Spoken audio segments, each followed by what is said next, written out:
Les pouvoirs mentaux, des capacités hors du commun que possèdent certaines personnes choisies par le destin.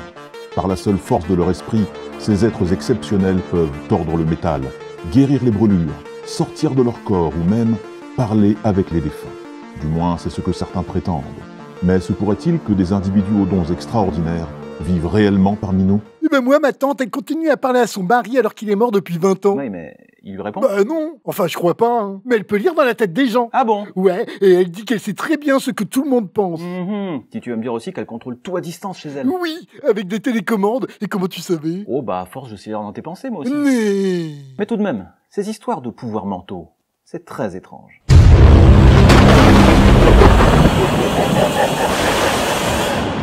Si je te dis télépathie, télékinésie ou encore pyrokinésie, tu dirais que ça fait plutôt science ou magie?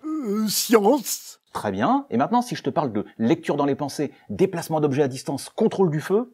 Magie! Bingo! Et pourtant, c'est la même chose. Sauf que dans le premier cas, on utilise des termes qui sonnent scientifiques. Parce qu'ils sont construits avec des mots issus du grec ancien, comme les noms de disciplines ou de pratiques médicales. Kiné, par exemple, c'est le mouvement. On retrouve ça dans kinésithérapie. Et si tu ajoutes télé, qui veut dire loin, comme dans télévision, tu obtiens télékinésie. La faculté d'agir sur des choses sans les toucher, comme Eleven dans Stranger Things. Et donc, télépathie, c'est... Le fait de pouvoir ressentir à distance. Pathos égale ce qu'on éprouve. Ces termes ont été forgés au 19e siècle, une époque où les progrès scientifiques ont fortement accéléré et où on s'intéressait en même temps beaucoup aux phénomènes paranormaux. Au point que beaucoup de gens mélangeaient les deux, comme Camille Flammarion. Ce savant français a fait beaucoup pour la vulgarisation des sciences, mais il croyait en même temps à des théories bien cheloues comme le spiritisme, l'art de papoter avec les défunts. Et cette tendance n'a jamais disparu. Au fur et à mesure que la science progressait, la pseudo-science s'emparait de mots comme onde ou magnétisme pour faire sérieux. Ainsi, en 1926, l'abbé Bouly inventait le concept de radiesthésie, ou sensibilité aux rayons, afin d'expliquer le soi-disant don des sourciers.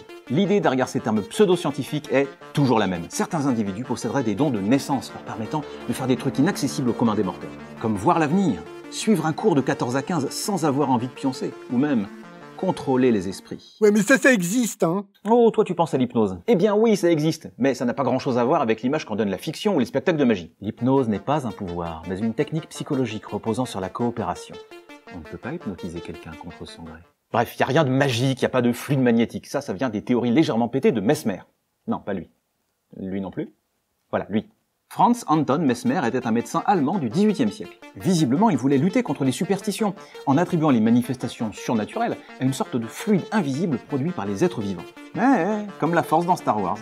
Pas de bol, ça n'existait pas, et son magnétisme animal est devenu le symbole de la pseudo-science. Mais comment on fait la différence entre la vraie science et la fausse? C'est assez simple en fait. En science, on teste, dans des conditions très strictes pour éviter la triche. Et si on obtient un résultat, il faut qu'il soit reproductible, c'est-à-dire qu'il se répète pour éliminer l'effet coup de bol. Si je devine une fois quelle est la carte que tu tiens dans tes mains, ça prouve rien. Ça peut être juste le hasard. Par contre, si j'y arrive toujours dans plus de 50% des cas, là, ça peut vouloir dire quelque chose. Et alors, il y en a qui ont prouvé qu'ils avaient des pouvoirs? Tu penses bien que si c'était le cas, on le saurait. En réalité, toutes les études menées depuis le XXe siècle pour évaluer les pouvoirs des médiums, des radiesthésistes et autres télépathes ont montré qu'il n'y avait rien à voir. Alors ça n'a pas empêché les services secrets de grande puissance de s'y intéresser, hein. T'imagines si t'as dans ton camp des gens capables de connaître à l'avance les intentions de l'ennemi, voire de l'influencer à distance?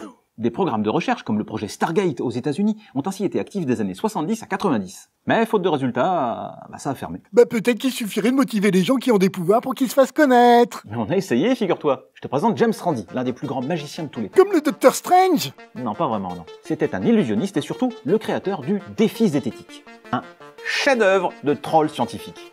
Il promettait un pactole d'1 million de dollars aux voyants, médiums et autres gourous du surnaturel, à condition qu'ils prouvent la réalité de leur pouvoir dans des conditions contrôlées.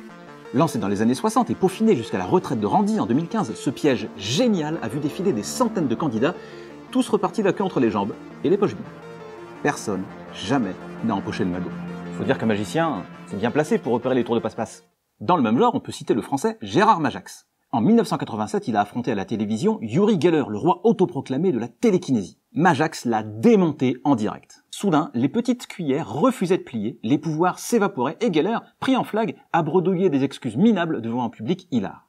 Humiliation totale. C'est une mascarade, c'est de l'illusionnisme, mais moi... Ce soir-là, c'est son ego qui a pris la forme d'un bretzel. Ouais, mais une fois à la télé, ils ont montré un type qui pouvait voir à distance. Ouais, ils l'ont fait. En 2022, des journalistes de France 2 se sont fait avoir comme des pigeons par un numéro que n'importe quel magicien de spectacle pourra reproduire. Et c'est pas glorieux, parce que pendant l'expérience qu'ils ont filmée, ils avaient carrément oublié de retirer sa montre connectée au gars en question. C'est ballot. Bref, tout le monde n'est pas Majax, et même des médias sérieux continuent de se faire avoir par des bonimenteurs. Ouais, mais les coupeurs de feu, ils ont un don quand même. Parce que moi, quand j'étais petit... Oui, je sais, tu t'es brûlé et un papy du coin t'a soigné par imposition des mains. D'accord. Mais en science, le témoignage, c'est le degré zéro de la preuve. Aucune vraie étude n'a démontré des faits réels, objectifs, de l'action des coupeurs de feu et autres rebouteux. Ce qui ne veut pas dire que ce sont des charlatans. Beaucoup pensent sans doute sincèrement avoir un don. Et il peut y avoir un effet placebo, c'est-à-dire qu'on se sent mieux simplement parce qu'on se convainc qu'il va y avoir un effet positif. Mais alors, personne n'a de don. Je croyais qu'on n'utilisait que 10% des capacités de notre cerveau. Ça, c'est une idée reçue popularisée par des fictions. Ça n'a rien de scientifique.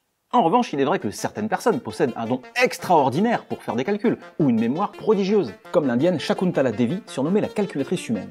Rien à voir avec l'acné. Ou l'autiste savant américain Kim Peek, qui pouvait se souvenir de détails précis de plus de 12 000 livres et réciter mot pour mot des pages entières après une seule lecture. C'est sans doute ce qui se rapproche le plus de pouvoirs mentaux et c'est effectivement exceptionnel. Mais ça n'a rien de paranormal.